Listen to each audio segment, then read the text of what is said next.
Hello and welcome to Kent Tonight, live here on KMTV. I'm Finn McDermott and here are your top stories on Wednesday, the 28th of January. Canterbury confirmation. Dame Sarah Mullally becomes the new Archbishop after St Paul's Cathedral ceremony. Stopping the cycle. Gravesham Council and NHS team up in new approach to help Kent's homeless. People who are rough sleeping, they need support from every angle. I think not one thing will help. And oh my Guinness, true story behind Netflix smash hit revealed by Gillingham relatives.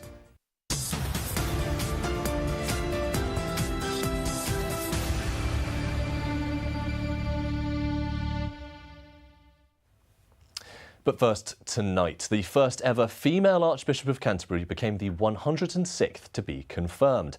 Bishop Sarah Mullally had her confirmation of election today at St Paul's Cathedral, becoming the first woman to hold the office in its 1,400-year history. Today's event was the legal ceremony in which Bishop Sarah performed her first act as Archbishop, taking up the cross and giving a blessing at the end of the service. The event marks a historic day in the Christian calendar, and our reporter Maisie Walker is in Canterbury now to tell us a little bit more about the extraordinary service. So, Maisie, what makes this day so historic for Christians and a wider community? Well, you're absolutely right, Finn. You know, Dame Sarah Mullally has officially been confirmed as the 106th Archbishop of Canterbury in a ceremony rich with centuries-old tradition at St Paul's Cathedral earlier today in London. Earlier today in the cathedral, I saw her name being inscribed on the walls alongside those before her. And this is a significant day in Kent history, as she is the first ever female Archbishop of Canterbury ever. I see. You mentioned a little bit there about what it was like down there. Tell us, what more can you tell us about the atmosphere at Canterbury Cathedral?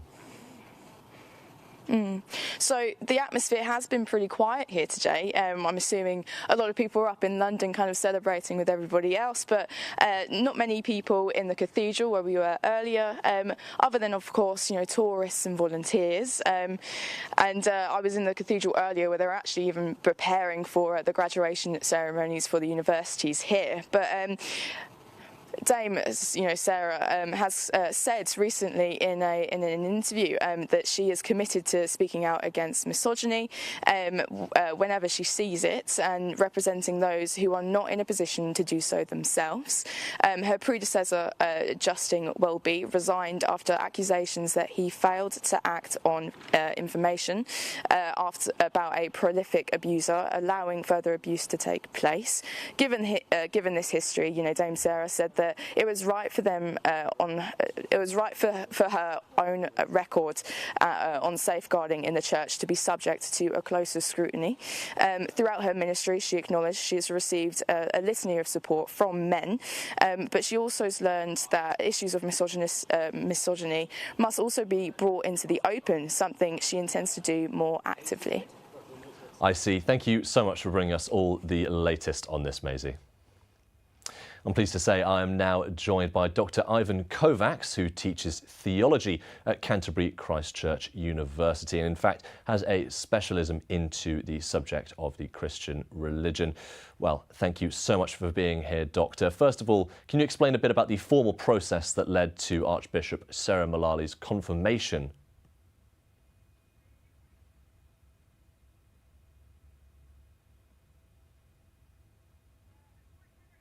Unfortunately, we're having some connection issues. So sorry about that. I'm sure we will try our best to get back and chat to you, Doctor.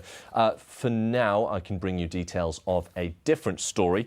This one is of a 26-year-old man from Faversham. He's avoided being sent to prison. This is after being arrested by armed police back in October. As we can see here, over 10 officers were seen chasing Taylor Daly following the disturbance on October 31st after he brought a large blade to his victim's door and threatened bodily harm against the family. Despite pleading guilty in December, Canterbury Crown Court heard his behaviour had been out of character and that he had expressed his remorse over the situation. He must complete 120 hours of unpaid work and 25 rehabilitation sessions, and a restraining order has been put in place, banning any contact with the victims for 2 years. Next, thousands of pounds have been raised for a father who died at the Eurolink industrial estate incident in Sittingbourne. 36-year-old Joe Heath died while working on the new logistics centre for Cook Classic last Wednesday. Since then, his wife Amber has set up a Just Giving page for him, which has seen more than £5,000 donated to it. The page includes heartfelt messages from Amber and the Radnor Park Ladies FC, which Joe coached.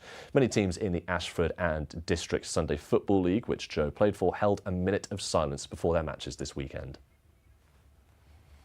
Next, in Gravesham, the council are trying a new and innovative approach to help change the lives of local homeless people. Alongside the Kent and Medway Mental Health NHS Trust, the council are completing street-based assessments to reach out to those who are struggling. With extra effort to ease the process, they've started offering therapy sessions and dedicated times for people to seek one-on-one help from local services in order to rebuild their lives. As the trust looks towards a county-wide rollout, Chloe Brewster went down to the area to speak to those orchestrating the plan. Support for the homeless has traditionally come in the form of temporary housing and hot drinks, but here in Gravesham they're trying a new approach alongside the NHS. We've reached out to them because we recognise that a lot of our people who are either homeless, or residents who are homeless or at risk of homelessness, had some medical issues. Some of them were mental health issues. So what we've done is we recognise that if we can intervene earlier with actual expert medical trained partners, it's a much more effective way of helping the people. The new model brings together psychiatrists, nurses and social workers to meet people where they are, including street-based assessments here on the streets of Gravesham. It's not about curing homelessness, it's about preventing homelessness for our residents and helping them rebuild their lives and getting back onto a really firm footing for the future. The approach involves an outreach team to speak to people on the streets and build trust before they're passed to the relevant support worker. We work with Gravesham Borough Council, who have outreach teams, and they will go out in all hours, in the middle of the night, in the early hours, rain or shine, and they will find people who may be outdoors, and it's not clear why they may be outdoors, and they'll have a conversation with them, try to find out what's going on, what they need and what could help. People who are rough sleeping, they need support from every angle. I think not one thing will help. Obviously, getting housing is really important, but sometimes when people have been through very difficult life circumstances and they've got mental health problems, it's very hard to maintain that housing in the long run. And this is where addressing their mental health needs past trauma, any other mental illness, is so vital to maintaining their long-term recovery, and that's where we step in. The team here say they want to keep this as accessible as possible, so no appointments only bookable by phone or too far away to travel to on foot. The accessibility of the service is the best part of it. It is so accessible, and our teams go out on the streets to see people where they are. So lots of work has been done in the background to raise awareness that this service is available, and also now that we are expanding it across the county, we'll be certainly doing more work so that people are aware that this service exists, and we'd want more and more people to come forward and receive help and support from our organisation. The team here believe this is the best way to stop that cycle of homelessness and hope other councils across Kent will follow suit. Chloe Brewster for KMTV in Gravesham. I'm pleased to say I am now rejoined by Dr. Ivan Kovacs. He teaches theology at Canterbury Christ Church University. Thank you so much for being here. First of all, could you explain the formal process that led to Bishop Sarah Mullally's confirmation as the Archbishop of Canterbury? Yes, and of course, as we heard, this election follows on the heels of the previous Archbishop who resigned from his post. And so a very careful process that involved not only bishops, not only clergy, but also involved lay people from the pews who advised and looked over various people who might be preferred for nomination and consider what kinds of qualities really important at this time to look for in an Archbishop of Canterbury. Apologies for the technical difficulties. We're struggling to connect to you. We're getting a little bit of technical difficulties there. Really sorry. I don't believe we'll be able to continue. We might be able to get back to you in a later stage of the programme. Apologies for that, but thank you so much for joining us. In the meantime, let's take a quick look back at the history of the Archbishop of Canterbury in a short piece we've prepared. Let's have a look. For the past 1,429 years, our own Canterbury Cathedral has been home to a continuous line of archbishops spanning all the way back to the year 597. And as of the 28th of January 2026, we've marked the confirmation of Dame Sarah Mullally, the very first female Archbishop of Canterbury. But let's take a look at the history of her role and how it came to be. This particular succession of archbishops was founded by King Ethelbert of Kent, a once Anglo-Saxon pagan turned devout Christian. Despite there being no records that he ever owned a palace within Canterbury, the city was once referred to as Ethelbert's metropolis, and he clearly had a very strong attachment to it, as he was the one to welcome the very first Archbishop of Canterbury to the Church of England. His name was St. Augustine of Canterbury, and reportedly he was the founder of the King's School, meaning that it is likely one of the oldest schools in the UK.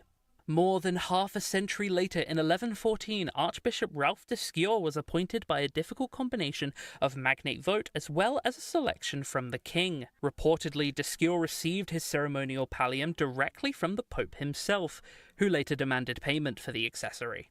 The line of archbishops, which has been going since the 6th century, has been more or less uninterrupted for the past millennium and a half, continuing despite even events such as the 1066 Norman conquest, as well as Henry VIII's Christian separation from Rome. Historically, the archbishop's responsibilities and positions have been plentiful. Not only do they act as senior bishop and principal leader of the Church of England, but they also act as a ceremonial head for the worldwide Anglican Communion.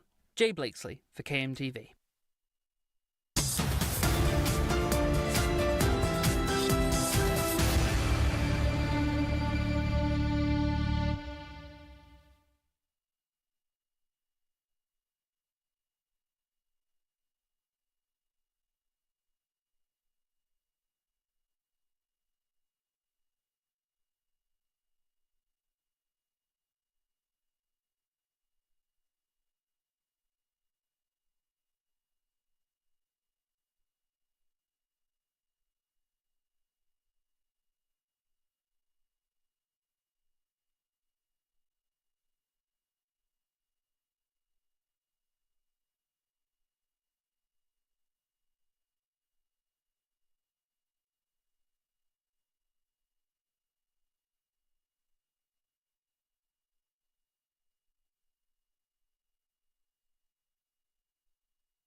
Hello and welcome back to Kent Tonight, live here on KMTV. Now, the theft of an e-bike in Gillingham has left its owner frustrated as a police investigation has persisted for 7 months. The incident involved a threat made to the owner involving a knife after he met the perpetrator on Facebook looking to sell his bike. The 59-year-old Anthony Blythe said the incident was disheartening and he sent a written complaint hoping for more urgency in tackling knife crime. In response to those claims, Chief Inspector Paul Didham stated their professional standards department found the inquiry to be acceptable and appropriate. The investigation is still ongoing with further inquiries underway. Next, a retired engineer has been convicted of causing an explosion likely to endanger life after blowing up a ULEZ camera in Sidcup. 63-year-old Kevin Rees caused several instances of property damage back in December of 2023 using a homemade bomb. The extent of the damage included a van, several cars and several homes. However, fortunately, no one was injured. Detectives found materials at his home indicating Rees had an interest in creating explosives and found he had encouraged damaging ULEZ cameras multiple times on social media. Also found at his address were 3 homemade stun guns. Today, Rees was found guilty by a Woolwich Crown Court jury and will be sentenced at a later date. Next, the under fire boss of South East Water has spoken out for the first time since the latest set of water outages.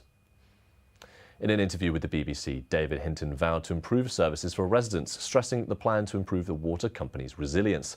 He also added the solutions were coming to Maidstone, as well as new plans to support Tunbridge Wells. This comes after issues across the county over the winter, which left homes with low pressure or none at all. It has prompted calls for Hinton to resign. And while apologies were made, he stopped short at discussing any kind of resignation from the company. And now let's take a look at your sports news from around the county.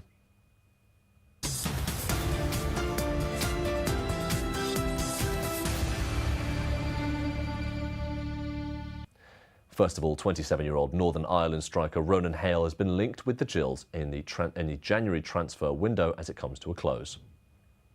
The former Birmingham City under-23s forward has had unsuccessful bids for him from the Gills previously, yet this newest offer seems to have achieved their goal of obtaining the Ross County player with an estimated bid of £250,000. Gillingham manager Gareth Ainsworth has played it cool this transfer season, with Ainsworth seeing the current squad as solid and being happy with their form. He says signing too many players might be an error, adding it's got to be the right one at the right price at the right time. Next, Sheppey United midfielder Ben Clark had a trial at a Football League side this week. This comes from his release from Gillingham. After starting the league on loan, he soon agreed to a permanent move to Sheppey, however, has since had a trial for a team in the EFL, hoping to return to the league and earn himself a deal. Sheppey have commented and say the Ites won't stand in the way, with first-team manager Lee Allen saying he's been on trial the last couple of weeks and hopes to hear during the course of this week what's what with that.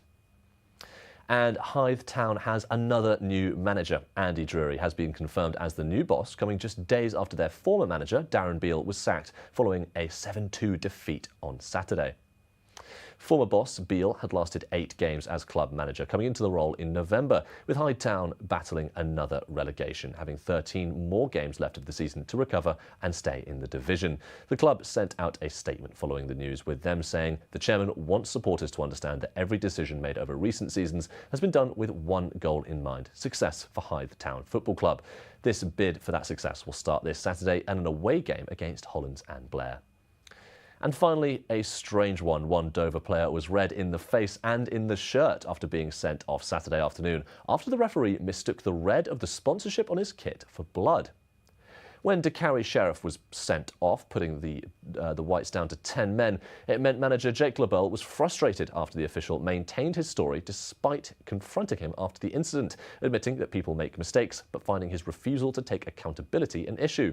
As if the evening couldn't get worse for Dover, Jake LaBelle was booked after questioning a caution delivered by the referees. Dover visit Hemel Hempstead this Saturday, and we can only hope that fortune is more on this side for their visit. That's all for your sports news.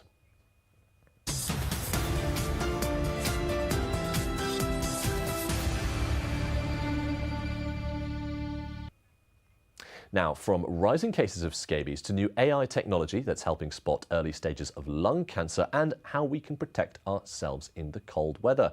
We'll be finding all this out with our health expert, Dr. Julian Spinks.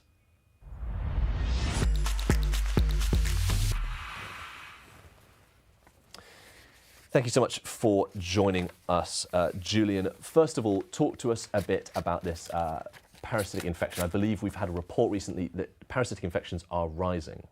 Yes, the particular one is called scabies, and scabies is caused by a mite that burrows into your skin, these tiny mites, and actually what happens is you then get an allergic reaction, so it's very itchy and you scratch it and so on, and we're seeing more and more of it. It sometimes gets mistaken for things like eczema and psoriasis and so on.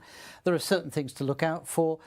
For example, it commonly starts in the hands and particularly between the webs of the fingers, but it can go to anywhere on the body, and it can be really intensely itching, and even after treatment the itch will carry on for some time. It's easily treatable by putting creams on, although if it's children under the age of 2, then you need to seek a doctor's advice. Otherwise, go to a pharmacist and they can give you what you need. Also, you need to be careful because it can be transmitted by skin-to-skin contact, but also with contaminated clothing and bedding. And so you need to either wash those clothes or bedclothes at least 60 degrees, or put the clothing and bedding in a bag and seal it up and leave it several days to allow the mites to die before you actually wash it. I see. And how quickly should someone seek treatment once they think they may have these symptoms? I think if you think you've got it, then you need to be treating it as soon as possible, and also taking those precautions so you don't pass it on to other people in the house. Because it's so easily transmissible from person to person, we don't want them hanging around. And one of the problems we have sometimes is residential homes where you'll get an outbreak which goes through the entire residence. I see. And where should people go for help first, their GP or their pharmacist? If it's an adult, the pharmacist. If it's an under 2-year-old, it needs to be the GP. I see. Next, an interesting story. There is a new AI pilot that's being tested, all to see if it can spot symptoms of lung cancer. It's being described as trailblazing. Tell us, what more do you know about this? Well, this is looking at scans that have taken place because either there's a suspicion or it's a screening thing, and it's using AI to identify suspicious lumps in the chest. The second part of it is they can also use it to guide a robotized device to go into the lungs and take biopsies. And the reason for that is actually it's not that easy to do bronchoscopies. It's very easy to get lost in trying to find it. They're hoping that the robot will mean that they'll go to exactly the right place, take the biopsies which coincide with the areas the AI is identified as being suspicious. All of it is to get an earlier diagnosis, because the earlier you can diagnose, the quicker you can treat, and the better the outcome you get. I see. I think there's many people out there who are sort of AI skeptic, and from just hearing the words AI and medicine, people might get worried. Can you reassure us that we're not going down a path where we might see an AI GP one day? Talk us through the working alongside humans and AI that we will likely see in the future. I have to say, how do you know I'm not AI? No, not really. It's an add-on at the moment. And so, for example, in that pilot, there'll be a human doctor looking at the scans as well. And the whole idea is to see if it's there. AI is coming along, but it isn't always perfect. And certainly in the practices I work at, it's always backed up by a human clinician to actually make sure that there aren't any mistakes made. I'm sure things are going to get better and better. I'm not quite worrying about my job yet. I see. And can you just give us a brief description of the symptoms of lung cancer, just so anyone out there can make sure that they're okay and that any symptoms they might be able to spot? Yes, anybody who has got a cough that is going on, it's not settling down, particularly if it's gone beyond about 3-4 weeks, then they need to seek help, and they can then get a chest x-ray to check it out. Also, if they're coughing up blood, that's not a good sign as well. And of course, prevention, which is don't smoke in the first place. But people do have to remember that not all lung cancers are caused by smoking, and there are some people who will have lung cancer who have never smoked. I see. Thank you for that. Moving on, you mentioned coughing there. How can we protect ourselves from catching the infamous sort of cold weather January cough? Tell us a bit about some preventative measures we might be able to take. Well, the problem is in January, nobody wants to go outside, everyone's inside, and it means that the transmission of these things goes up. It's also the season when we get the flus, and so there are simple things, really basic things like washing your hands frequently. If you have got a cough or a sneezing, the catch it, bin it, kill it. So use a paper towel, throw it away, then wash your hands. That will stop transmission. Actually getting out and getting some fresh air is a good idea, and controversial, but actually the one thing that masks did during COVID was drop the amount of cases of flu and colds we had. It was very effective at treating that, even though it was less good at preventing people catching COVID. I see. I think that's all the time we have with you, Julian, but thank you so much for joining us.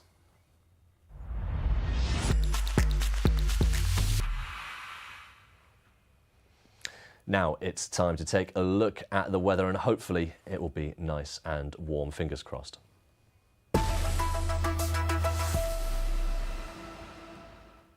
A mostly misty night this evening, lows of 2 degrees in Ashford, highs of 4 up there in Margate.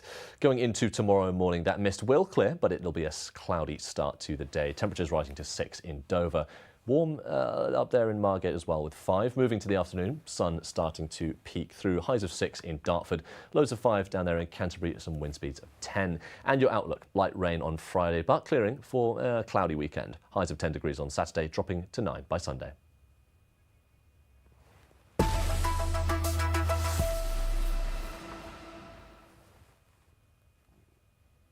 Well, it is now time for another break, but don't go anywhere. We'll be recapping all of today's top headlines. We'll be rejoined by Maisie, all about the appointment of the new Archbishop of Canterbury. That is, of course, Dame Sarah Mullally. And we'll be looking into the newly funded preservation of Canterbury's East Bridge Hospital, a very historic building that's actually begun sliding into the main river in Canterbury.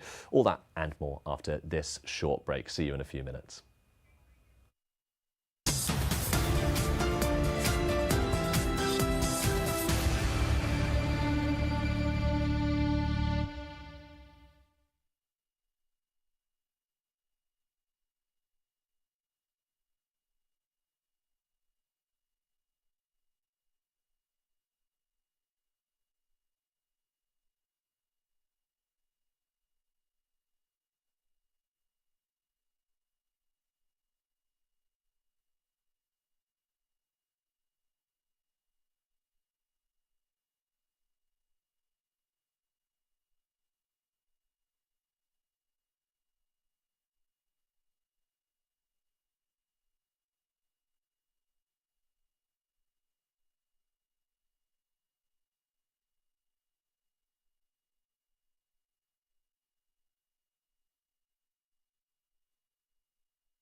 Hello and welcome to Kent Tonight, live here on KMTV. I'm Finn McDermott and here are your top stories on Wednesday, the 28th of January. Canterbury confirmation. Dame Sarah Mullally becomes the new Archbishop after St Paul's Cathedral ceremony. Stopping the cycle. Gravesham Council and NHS team up in new approach to help Kent's homeless. People who are rough sleeping, they need support from every angle. I think not one thing will help. And oh my Guinness, true story behind Netflix smash hit revealed by Gillingham relatives.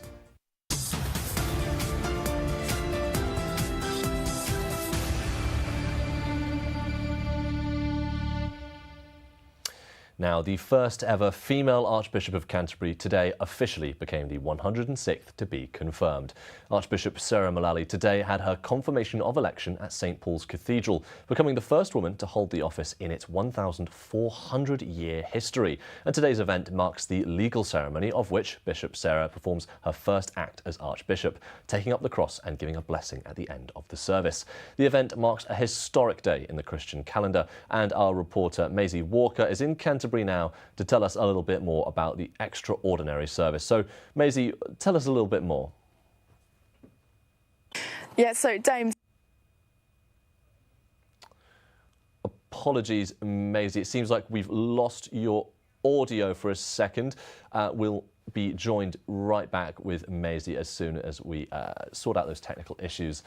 Next, we are rejoined by Dr. Ivan Kovacs, who teaches theology at Canterbury Christ Church University. Thank you for being here, Doctor. First of all, can you explain a bit of the formal process that led to Archbishop Sarah Mullally's confirmation today? Yes, of course, and thank you for having me here tonight. Well, simply, in one sense, it's like a post, like any other post, where there is a committee set up to interview potential candidates. In another sense, is very, very different because the commission of this panel is made up of bishops, of clergy, but also, very importantly, of lay people, ordinary people from the pews and other people who can advise and speak about what's important and what's absolutely essential for this time to look for in an Archbishop of Canterbury. I see. And tell me about the wider significance of this. Specifically, what does this mean for the Church of England as a whole? It's huge, and it's not only because she's the first bishop, though she was already the first female bishop of London, but it's the fact that the church as a whole feels like it's a time for change. We know that the Bishop Justin Welby resigned after concerns that he hadn't quite followed up properly on safeguarding concerns, and we need someone of character and someone that is willing to maybe beat on that and actually show very publicly with a great deal of transparency and with years of character and experience that she has established in public institutions like the NHS and of course now the Church of England, to show that there's someone willing to do things differently, to be more transparent and to be far more sensitive to people who feel that they have been wronged by the church in the past than other people have been able to do. So it's a big thing for the Church of England. It's also huge for the Anglican Communion because she will also be the head of the Anglican Communion. That's about 42 provinces worldwide. Some of those provinces, churches in various nations have lots of people.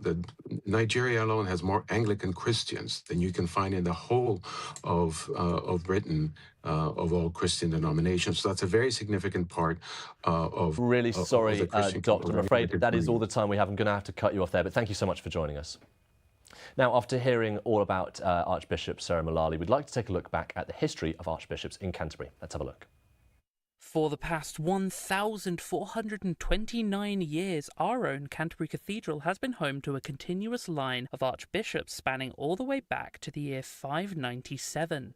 And as of the 28th of January 2026, we've marked the confirmation of Dame Sarah Mullally, the very first female Archbishop of Canterbury.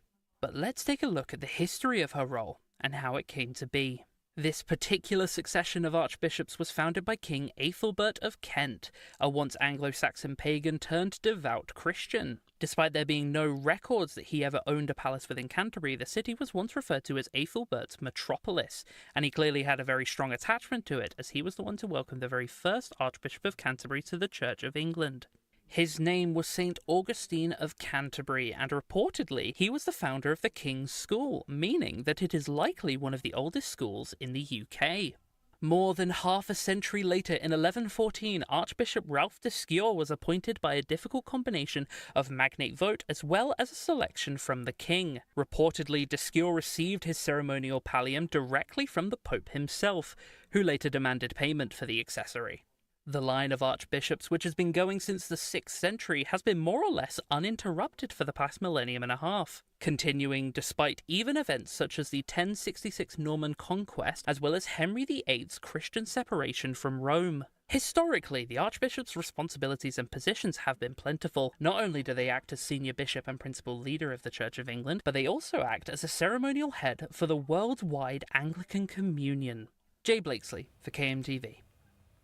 Now, don't forget you can keep up to date with all your latest stories across the county by logging on to our website, that's kmtv.co.uk. There you'll find all our reports, including this one, where I spoke to one of Canterbury's own who's joined a very exclusive club. He's one of only 500 people around the world to have climbed the tallest mountains in every continent.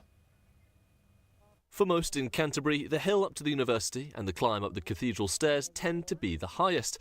But after climbing the tallest peaks on each of the 7 continents, one local has made his triumphant return. Harry Budamagar was a Gurkha soldier who lost both of his limbs to an IED in Afghanistan and now has completed the 7 Summits Challenge after his climb of Mount Vinson in Antarctica. One of the most remote part of the world. There is no, humans live in Antarctica. So it is super cold. And it's a long way as well, so you can't expose any of our skins outside. We need to cover everything up. So it was tricky, but just kept going, one step at a time, one camp a day, and we made it to the top. Now, Harry, by this point, is no stranger to a tough mountain climb. But for this Antarctic one, the main obstacle wasn't just the summit, but the cold as well. So to prepare, he worked in collaboration with a company to create a new prosthetic leg. And the best part about it, it's electronically heated from the inside. I don't have to worry about my toes. Sadly, I can't able to afford more limbs. So we designed the heating system that protects my stump, and also we also designed my summit suit accordingly, so that if, let's say, heating system fails, still we can able to put hand warmers on the small pockets around my stumps and still protects it. And like, I haven't lost any of them, so that's a good news. It wasn't just a battle against the elements, but the courts as well. They stood in Harry's way as he was banned from climbing any mountain over a certain height, but he managed to file a case and win the right to climb. He added that his story is a testament to dedication and passion, and that if he could climb the 7 mountains, Mount Vinson, Everest, Blank, Kilimanjaro, Denali, Aconcagua and Puncak Jaya, then so could anyone else. And now he's returned home to Canterbury, I think he's deserved a long rest. Finn McDermott for KMTV in Canterbury. Next, the East Bridge Hospital in Canterbury has recently been added to Historic England's Heritage at-Risk Register. The charity that looks after the medieval landmark raised concerns in December surrounding the cost of renovations.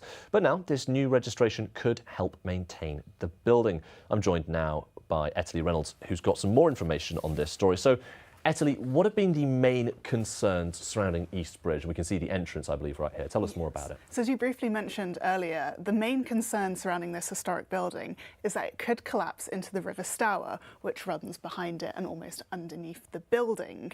It was estimated that £250,000 worth of work was needed for some interior crumbling walls in the undercroft.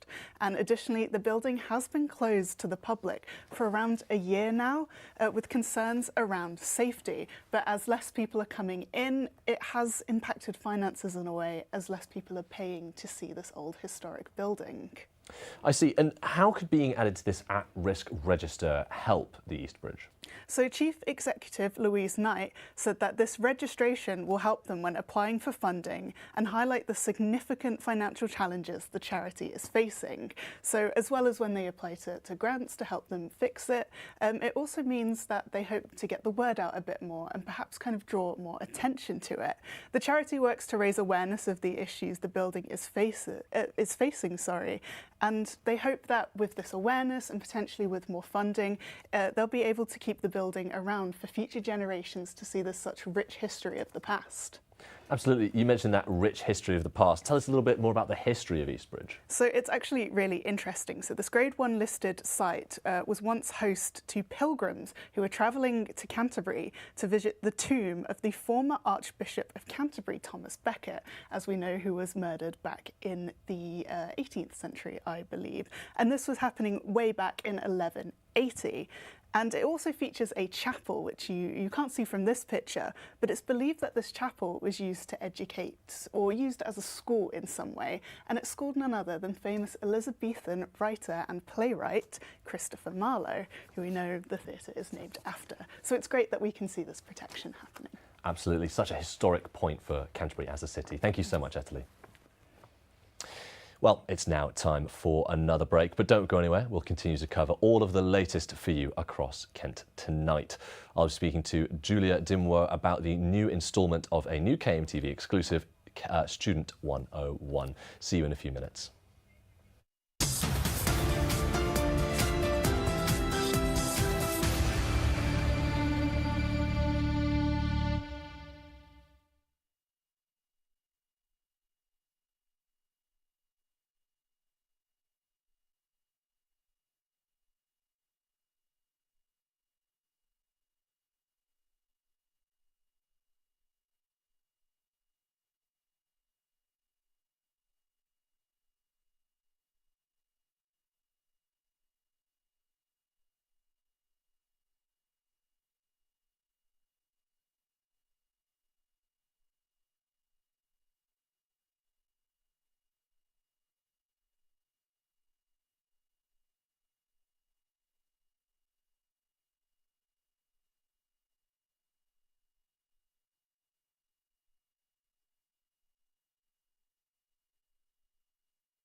Hello and welcome back to Kent Tonight, live here on KMTV. And tonight sees the return of a KMTV staple, Kent Student 101, the show all about promoting all there is to know about student life right here in Kent. It returns to our channel with a brand new team working on the show, including a few new faces who will be sitting right here. I caught up with one of the show's presenters, Julia Duimo, earlier. And Julia joins me now. So Julia, give us a brief rundown about what Student 101 is all about.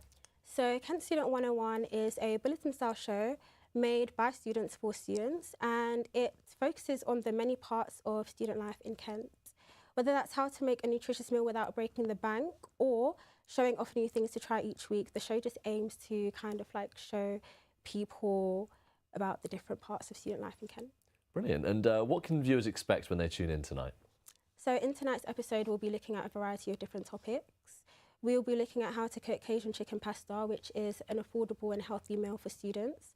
And we also sent some of our team to a K-pop dance society to try out some new moves. And we will be having a look at a range of accommodation styles for students and how they meet different needs, as this is something that students often find a bit difficult when they first arrive at university. Okay, and during the show, while you were making it, was there anything you particularly liked doing, or were there any particular moments you think people will really enjoy? I think people will really enjoy this segment called We Try Out. It's my personal favourite segment because it's very fun and lighthearted, and it kind of shows that there's more to student life than studying and adulting. There's time to have fun and try out new things, but you'll have to tune in to see how that all turns out. Okay, yep, keen to not get too many spoilers involved. Is there anything you've got in mind for future episodes with, you know, we'll keep it without spoilers? So we plan to discuss and take part in even more aspects of student life in the future episodes, including the many types of art created by students in Kent, such as film, painting or music, as there's a lot to look at. And we will also look at the simple benefits of going for a walk after a long week of studying. You know, Kent is often called the Garden of England, so it makes sense. And then we'll be looking at another range of topics from dodgeball to budgeting. And I think that viewers will have a lot to look forward to. Brilliant. Thank you so much for your time.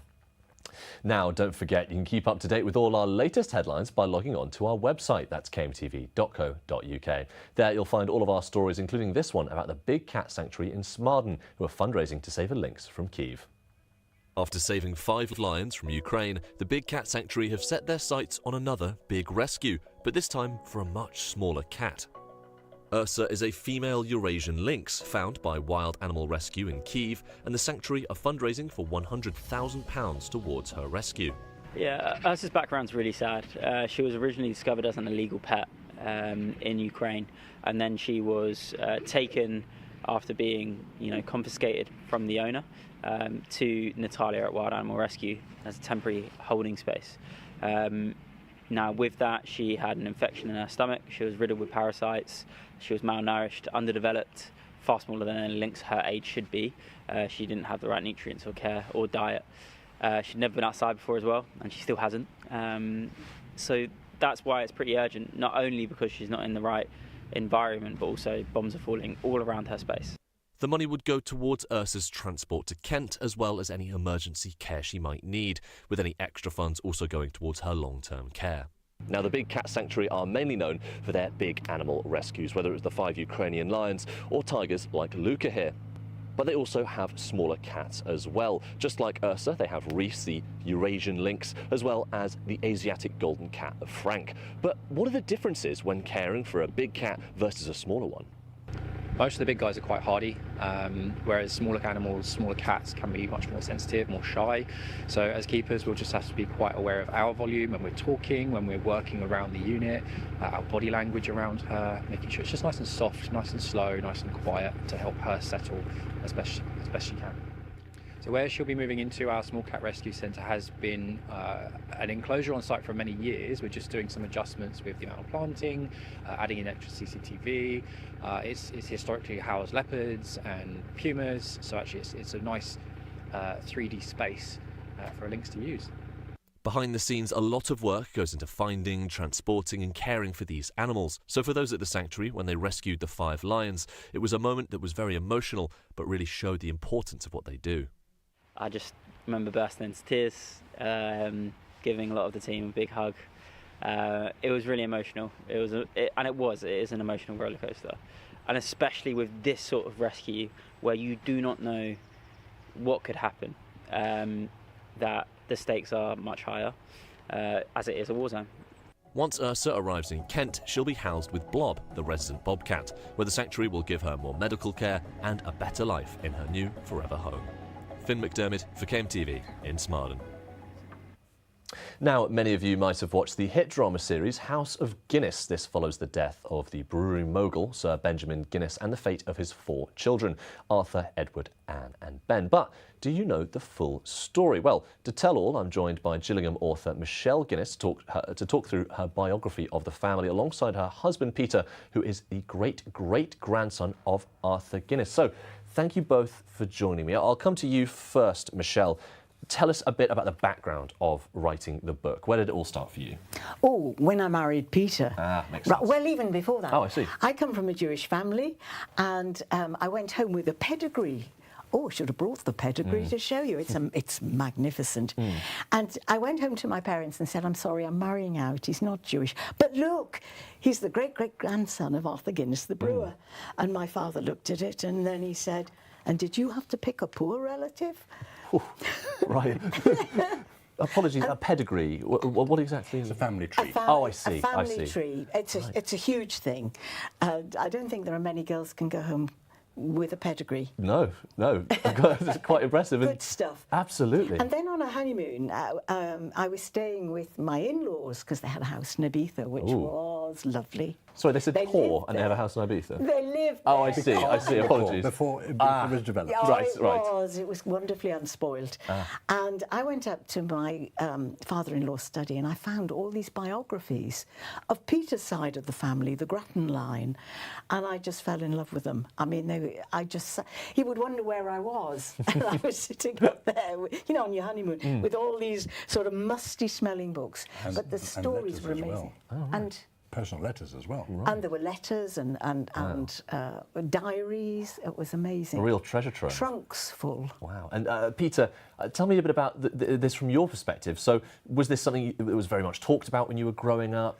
Well, because I knew my grandfather's biography and my half-aunt and others, who'd been busy. So the house had those books, and so I read them as a teenager, which, gave me the sense of interest, I would say. More than that, a sort of sense of, not a sort of pride that absolutely. You know what your ancestors have done. Yeah. And I think particularly Henry Grattan Guinness, Peter's grandfather, who was born in 1835. Yeah, that amuses people. Sorry? My grandfather was born 91 years ago. Wow. Okay, right. And because his first wife died, right. and he then married my grandmother Grace, and in 1903, and he had 2 sons, my uncle and my dad. She was 40 years younger than him. Right. He had children at 70 and 72. Makes the men smile. Right.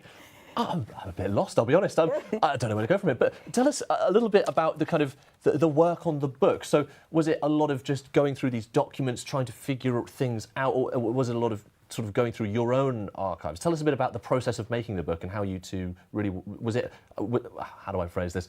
Was it something you worked together on, or was it sort of, was it a bit more one-sided, shall I say? Michelle became she's the author, and she's the writer. That's her métier. So I love family sagas. I absolutely adore them. And I wanted to try and convey how this family interacted. Because on the one hand, you've got the hugely wealthy Guinnesses, with the breweries doing well, and then you've got my husband's grandfather comes along, and he's a preacher. And a famous preacher in Dublin, particularly in 1859, thousands turned out to hear him. I mean, he was like a film star. He was more handsome than James Norton, the fixer in House of Guinness. And thousands turned out, and Catholic and Protestant together, which was unheard of. And he was mobbed wherever he went. On one occasion, he was preaching, and the audience mobbed him, and he fell backwards, and fortunately unfortunately landed in a hay cart. Right. Otherwise, it could have been quite serious. So I was trying to get my head around this younger branch, the Grattan Guinnesses, and then, but also the wealthy Guinnesses too, because they were quite exceptional in terms of what they achieved. For example, Edward, who is the younger son, who appears in House of Guinness, he actually founded the Lister Institute, which has been responsible for fighting smallpox, diphtheria, throughout the world. I mean, a job at... They didn't need a fixer. House of Guinness had a fixer, James Norton. I think it was just to give him a job, because he is, you know, such a well-known actor. But why would you need a fixer when at Guinness, in those days, you know, we're talking 19th century, you could have free healthcare, you got a pension, you got sick pay, you got free housing. You know, if you could get a job of Guinness, you were made. Why would you need a fixer? So that in itself was one of the puzzles I had. But the other one was how Peter's lovely, lovely grandfather, who was young and dynamic and handsome, was